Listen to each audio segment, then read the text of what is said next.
Ole tuna chuan he ka thuzi hi Facebook vela te media kan han post ngai lu tu khan lo nul waya alo ka ti khop maya request tu min lo chuzui tu kha private ma min chuzui tu kha nom ni lo wangin chuwang chuan video siam tura min duangin video in kan ron siama in lo ngai thadon nia zola nu le zan lal nu sex kai noya an man te thlawang ho tu te kam khatna tin kada social media mila then khat ten tu na hian sex kai noya chi kholote nun dan pa nga nun mang lo te le sual na lama tlan thin te chan chin a thil soi an nei na sa hle a zola nu le zan lal nu live chung changa dan in thu nei na an chunga le ko chung changa in ria thiam nei lawa kan kalzel chuan he ain sual na anasa ang ti ang zongin helai hi in vo khana ani bera thilan kalpuya injirti na thalo tak le in lak changka na thalo tak ani an lo chor chuana adik lo awanga ria thiam na nei tura an du na ki ani bera ria thiam an ngei na chan an soi hi mizo pa chuan ria thiam lo lutuk hi boi thang na lai ani a an ria thiam na soi hi mizo in ria thiam thu tak kan nei ang hi ani mel lem lowa American lifestyle in ria thiam na ani ma na le kan dai pui ve si lowa kan ria thiam pui lawani pon kan dem lowa awom vie wani ole kan soi tura lu ta char charila enge ria thiam na chu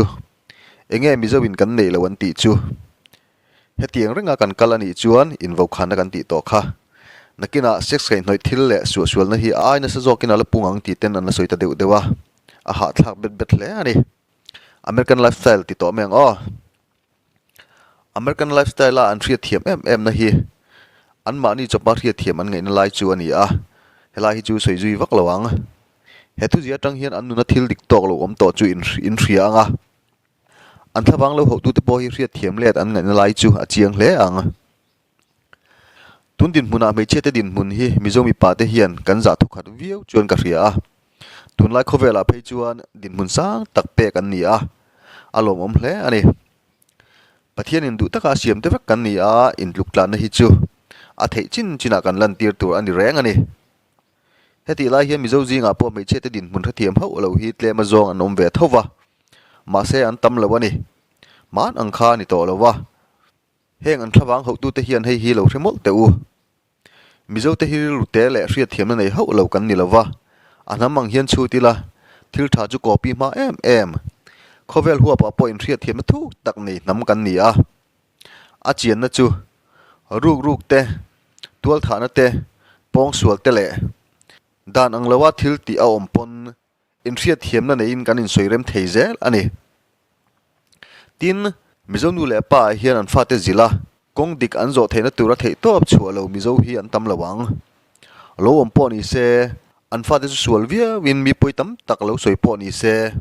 ti hian kan ti thina ni lom ni ani zong a jor chuan in a zir lawa ria thiam om hle ani anun hi a khong ai thla ka sin ti in an tan kan tong trai pui thin hial ani chu ria thiam na ani lo em ni tin khotlang thoi tu te po hian ria thiam na thui tak an nei a thil sual an ti te hian an nun an sim theina an ti in homa te ke ma te voi tam an nor lu thina engkim an boi puya an sim theina an thei to ban chua thina ni chu in ria thiam na ani lo em ni kan in ria thiam lu tuk ani ti hi lo remol te u engang pon nung seng ria thiam na thui tak kan nei a kan leina din kan khongai thin hle ani zel tangin emo ho matangin emo ke matangin emo an lo chuaka nun dam pa ngai zo ve du in khotla nga le ko thana anin man dek phei chuan unaw jing anu pangber angin kan lo dong songa kan lo welcome to em ani achan chu tu te pon kan loma nun dam pa ngai an zo theina tur ani don chuan ti in thei top kan chhuwa puya kong dik zo puin cher chu tumin kan bei thin ani adai ve lo te tang chuan ria thiam na om thei lowa an ria thiam lo ani ti ten an la soi ta deu dewa nang ni ber hi ani nam anga ria thiam ngai jok le anam anga boi pui ngai chu heng adai ve lo te hian an ria thiam zia chu hei hi lo ngai tu ro u misual ber po ni se chiat that an to in tu te ngai tan pui thin mizo society hian ria thiam na hi ani na sama ma ani until ti thin te sima pathian lam bela an kalani ngat phei chuan an nun lui hi tu man an soi zui sak ngai to lowa rong bona te nein mi in kan ngai sang hli hli zok ani hi tin khati kop khan anunga afak om me ani chu tin kan soi zuya pola le ko thana ni na te pe in kan rin tok zia kan lan tiu na sa ni hi rin ngam le rin tlaka an om miu to awangin amai ro chu nun siama pathian lam hoi tur hian dai tur le paltlang tur tam hle a atam zok hi chuan chu kal kong chu an paltlang le theimang si lova an nun ngai a let le in ko than le khotlang hoi tu mai ba ka an nun kholo lutuk awanga diriam tu te hi an lo se le ta boy thin zok ani atum tak tak te chu pathian hian a hoisan ngai lewa athur chu nal mai zel ani hun ero adu rei deuh thina in ria thiam na soi hi adika dik chuan sual vul lian ang oti da le nun hi adu tan chuan langsar takin sex drugs zu le sanen duk dak lo takin mang uti in du wang mai ani hei hi lo in zot ro tunge afa dam doi tirenga boite ka ri thiam lutuk che lom ti a adam doi ti tur pe a adam doi ti dona lo pui thin tunge afanu midang dangin sex an man pui lai life emo video camera a cover tilik out chuai a sum don nan tak manga boite ka ri thiam lutuk che lom ti a lo support em ngai tunge afanu zurui bel buala oma tu ma za pa wak nei lo wa khosa boite ka ri thiam lutuk che lom ti a azu in tur pe ngai hetiang mi nu le pa hi tu ma kan om lawang in ria thiam om lo oma christian kan ni na awang le pathian thu atanga ria thiam thei mi alo le kan society in apom ngai lo tur hi om ani chung te chu sex kai noya media platforma in lante drugs kai noya sum don na tele adang te ria thiam thei chu om mai ani zute ro ka in ria thiam lu tuk ani hi king kan soi tak te a khian ria thiam na om thei lawa ria thiam na kan nei ani chuan sual vul len adik tak zok ani mi te dai lo ang dai big ria wa in ria na nun mi engama big ni a in ngai na kha chuan lama mangin langsar taka in ti ngam lo kha zalen taka ti in cha wang mai ani nam dang te anga om kan cha ka sap kan ni si lova vai nekro japan kan ni hekalo christian za in chalna ram mizo nam kan ni sia kan society hian apom ngai don lo ani na taka chuan ler ko wang le nun chena hir hala du wang mai ani adik kapometi thlap ro zirna lama te ina te silfen thlengin du nei thei tho si hi karil ru ha hle a ka chung ril nun min riat pui lo ka dai ang in dai lo ti ten in han ti a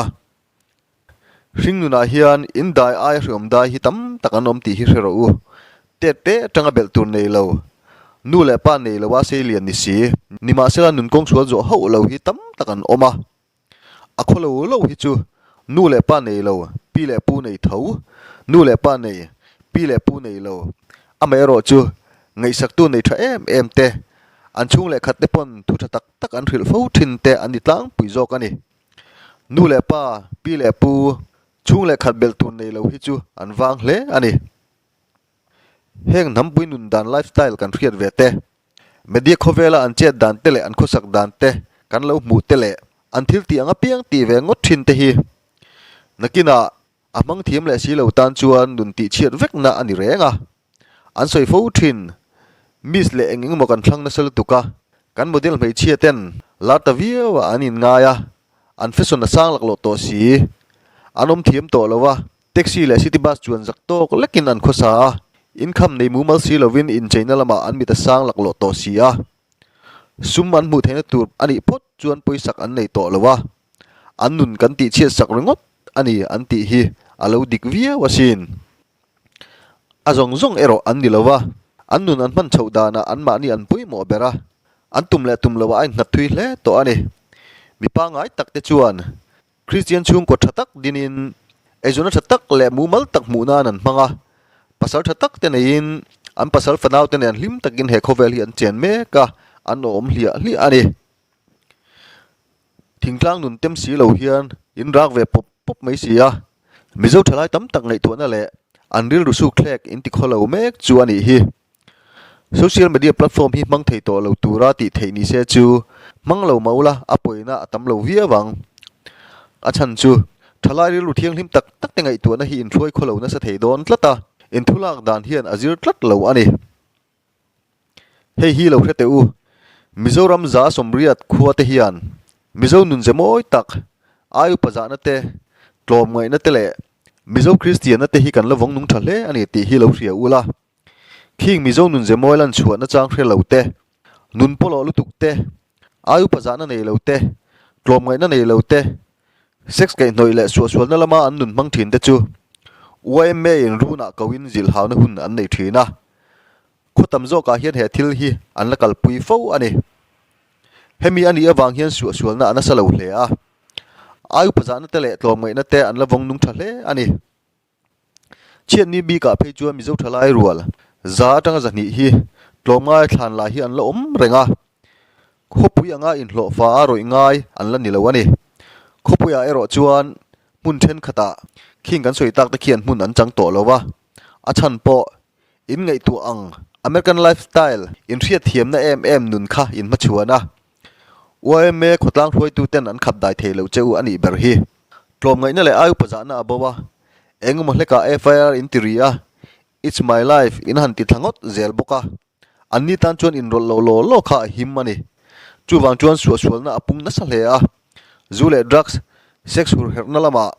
cheldin rual lovin American lifestyle ang chu in chen me kani hi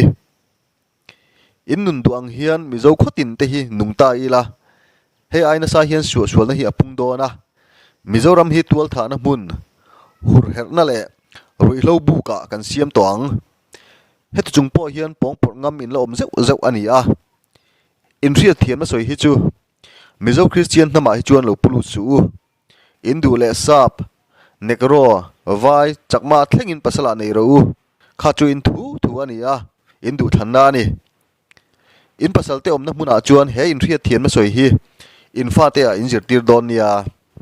ti chuan Mizoram hi anam le ram sa khona le khotlang angin kan him fe zo kang ole khati zong khani e kalobe